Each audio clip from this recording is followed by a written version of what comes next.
আর্টিকা petrol plus CNG, petrol plus CNG, দুখানা petrol plus CNG, মানে all কলকাতাতে এখন নেই, কলকাতায় নেই, শোরুমে নেই। আচ্ছা এটা কত সালের? 24 এর গাড়ি। আর এটা 22 এর গাড়ি। 22 এর গাড়ি, 24 এর গাড়ি, 24 22 24 22 একদম petrol plus CNG, petrol plus CNG. Okay আচ্ছা এটা ডিটেইলস আগে বলো।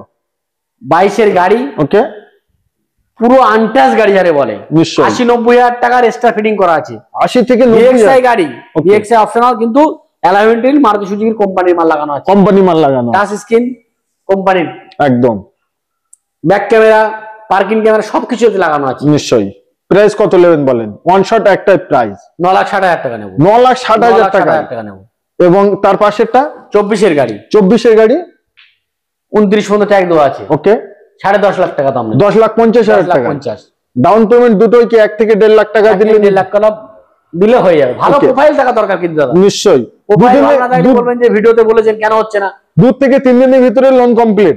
ভালো প্রোফাইল দিন না, দিনে দিনে লোন করে দেবো, দিনে দিনে লোন করে দেবো। তো পেট্রোল প্লাস সিএনজি আর্টিকা যাদের নেওয়ার ইচ্ছা আছে, অতি দ্রুত স্ক্রিনে যে নাম্বার দিয়েছে ওই নম্বরে আপনারা প্র্যাকটিক্যাল ফোন করুন। আর হোয়াইট কালার খুব ভালো কন্ডিশনের গাড়ি আছে, আর একটা আছে জেডএক্সআই প্লাস, দেখাবো আমরা।